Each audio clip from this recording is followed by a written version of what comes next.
Hold on a second. Isn't it wild how some readers will accept talking raccoons, flying broomsticks, and ice zombie fighting knights without blinking? But introduce a black elf or a Latina spaceship captain and suddenly it's, whoa, that's unrealistic. Dragons? Sure. Magic? Absolutely. But a brown-skinned hero? Now you're pushing an agenda. It's a double standard that's almost comical. The real issue isn't realism, it's comfort. For ages, the default hero has looked a certain way, and any change feels like an intrusion. The fantastical is fine, as long as the people in it don't challenge our assumptions about who gets to be the hero. This outrage isn't about lore or logic, it's about protecting a status quo. If we can believe in fire-breathing lizards, surely we can believe in heroes who don't all look the same. Fantasy is supposed to expand our imagination, not shrink it. So why do some readers draw the line at diversity? When was the last time you heard someone complain, another straight white male protagonist? That character is seen as the default, no explanation needed. But introduce a Korean heroine or a gay wizard, and suddenly, readers want a reason for their existence. Their identity must be justified, as if diversity is a plot twist. Meanwhile, white characters just get to be people. This is the privilege of being the default, your humanity is assumed. Diverse characters, on the other hand, are often forced to carry the burden of representation. Their stories become about their identity, not just their adventures. It's an exhausting expectation that limits creativity and sends a message. If you're not the default, your presence needs an explanation. Why can't diverse characters just exist, fall in love, make mistakes, and be compelling, like anyone else? The answer is, they can, and they should. Stories are richer when everyone gets to be the hero. Let's stop treating diversity as an exception and start seeing it as part of the human story. What do people really mean by forced diversity?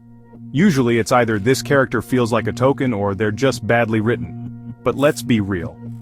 Literature is full of flat, boring white characters and no one blames their entire group. When a diverse character is underdeveloped, suddenly it's proof that diversity itself is the problem. One bad character becomes a referendum on all representation. Diverse characters are expected to be flawless, nuanced, and perfectly integrated, an impossible standard. Meanwhile, mediocre white characters get a free pass. It's not about diversity being forced, it's about refusing to let anyone else be mediocre. Let's hold all characters to the same standard. Are they interesting, believable, and human? Here's a sneaky habit: defaulting to whiteness. If a character is white, their race is rarely mentioned, it's just assumed. But if they're not white, their skin color is described right away, marking them as different. This reinforces the idea that whiteness is universal, and everything else is a variation. It shapes our imagination, making us picture white heroes unless told otherwise. That's why some readers are shocked when a character is cast as black, even if the book hinted at it. This default setting is a quiet engine behind the forced diversity complaint. Breaking the habit takes effort from writers and readers alike.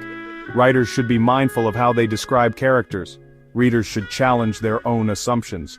The hero doesn't have to look like the default, they just have to be a hero. The moment you ask for more inclusive stories, someone cries virtue signaling or woke agenda. But is it really political to reflect the world as it is? A modern city cast that's all white and straight is more fantasy than dragons. Including diverse characters isn't an agenda, it's reality. Ignoring diversity is the real statement.